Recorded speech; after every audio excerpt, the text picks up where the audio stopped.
Many of the interactions our officers are having now are exposing more and more handguns out on the streets. I can tell you 80 to 90% of the guns we're able to trace, those guns are coming across the border. There's a nexus between organized crime and guns.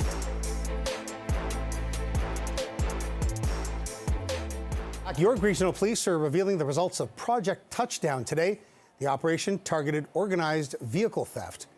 Our crime analyst, Steve Ryan, is live at police headquarters up in York Region now with more. Steve, you know, the vehicle theft story kind of fell below the fold recently with other news, but police never gave up on it.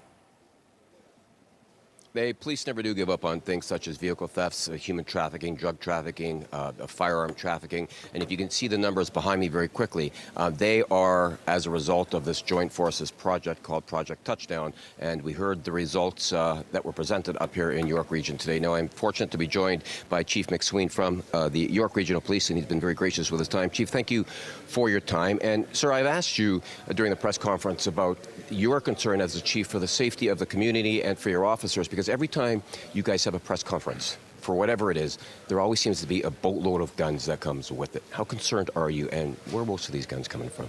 Yeah, well, I'm extremely concerned. As I mentioned in the press conference, many of the interactions our officers are having now are exposing more and more handguns out on the streets. And so we should all be concerned about that. And I can tell you 80 to 90% of the guns we're able to trace, whether, you know, in situations where the serial number is still intact, those guns are coming across the border.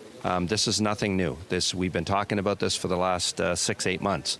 So, you know, any effort that can be put forward to determine what is the best way to approach that issue and how can we stop the movement of guns across our border is going to have an impact on community safety, because and it's also going to have an impact on officer safety.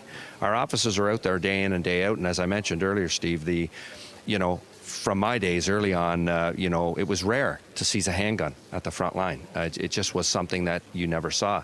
And over the last year to 2 years, since I've taken over 2.5 years ago, we're seeing those numbers increase. Almost every week or every other week, frontline officers are taking guns off the street. So we all should be concerned about that. And I specifically am. So we're not just talking about a traffic stop where a gun shows up. When I was on the job as well, you were right, that was rare, where you do a traffic stop and you locate a gun, and then the world would sort of stop in policing because it was so rare. But every time I'm here doing a press conference and listening to your officers present what they've done, I'm just in shock at the amount of firearms that always show up, and they're always coming from across the border. So what do you foresee happening? I know you don't have a crystal ball, but what do you foresee happening?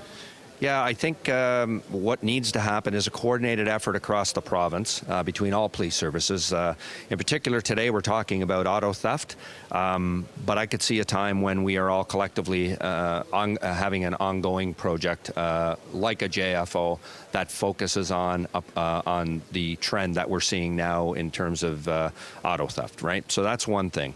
As far as guns go, what I can say is that a lot of these projects, as we talked about here today it's an auto squad project, tomorrow could be a robbery or a carjacking project. There's a nexus between organized crime and guns, right? So that's why when I said, when you look at this and you look at organized crime groups that are stealing vehicles and guns show up, it just reinforces that these are members of organized criminal entities here that are committing these crimes for profit, for their reasons, right? So, and wherever organized crime seems to find itself, we end up with drugs and guns finding itself there too. So it's a problem. It's something we'll continue to focus on. It's a top priority for this organization, and we'll continue to focus on organized crime, guns and gangs, and doing our very best to keep the community safe. Thank you for doing this. Thanks for your time, and to your officers for their great work. Thank you very much.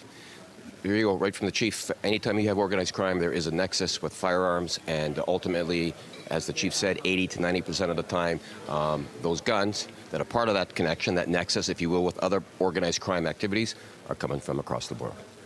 Send it back to you. Steve, thanks so much.